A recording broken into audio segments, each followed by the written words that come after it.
Hi there.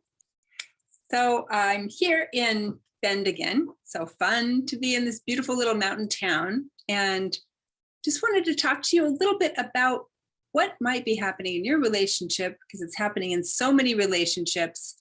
And that is that you're not having sex, and you've already discussed this with your partner. You've pretty much over time stopped having sex, stopped fighting about sex. You've been to counseling, all that.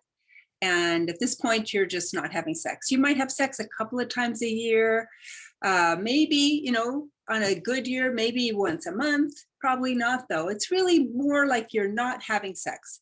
So how do you, in that situation, make your relationship great? One of the problems that happens when you're not having sex is that a lot of things are also gone. Things like closeness, feeling affectionate, feeling loving, maybe even sleeping in the same bed. Lots of things have disappeared when you stop having sex. So it's not just the sex itself that's gone, it's all of that affection and love and sense of being connected. So what if this is you, and it's lots and lots of people? What do you do if, fixing your sex life, which I talk about all the time here, and I have this new program called Fix Your Sex Life, which is an online program. But what if for you, like, that's not it? You don't want that. What you want is just to feel closer, like somebody loves you, like it's tender and affectionate. That's the problem that so many of us are facing. And I get that, because when you are not having sex, you've lost that part. That's the sex part, which may be great for you. Maybe you don't want sex at all, but for lots of reasons that feel really important. But you do want to feel like you have a partner who loves you, a romantic and loving connection. So what can you do in that situation? So the number one thing for you to do is, if you want to have a great relationship and you're not having sex, is to have a conversation with your partner and say, is there some way that, even though we're not sexual right now, can we bring in some of the affectionate pieces, some of the pieces that feel loving? Now, for you, if you're the person who really doesn't want sex and your partner does want sex or wants more sex, this is where sometimes you run into trouble, because the other person really, is angry or upset about it. So that's a conversation, but have that conversation kindly.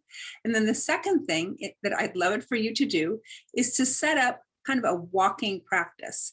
What I mean by that is that take walks together. You will be amazed at how much you can get in your relationship, how much improvement you can get when you start walking together on a regular basis. Just that sense of 20 minutes out, 20 minutes back, or even 10 minutes out, 10 minutes back. Do it on your phone, like set a timer. Walk 10 minutes, turn around, walk back 10 minutes. Not a big deal, but it puts you in sync together. The third thing is to set up a morning and evening ritual or routine, so that you are connecting or talking a little bit in the morning and at night. A lot of us don't ever do that. We don't even go to bed at the same time. So set up a time in the morning and at night for you to be together. And this may be challenging too, because you have totally different ways of being. You go to bed at different times. And the last thing is to start holding hands. Okay, this sounds really lame maybe, but it's a connection between the two of you. So start holding hands. If you go to a show, Jim and I went to this taiko drumming show last night here in Bend. It was amazing. And while we're sitting there, we're holding hands. So start holding hands and see what that does for your relationship.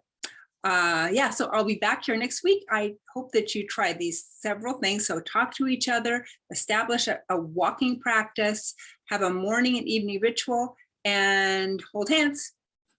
Talk to you later.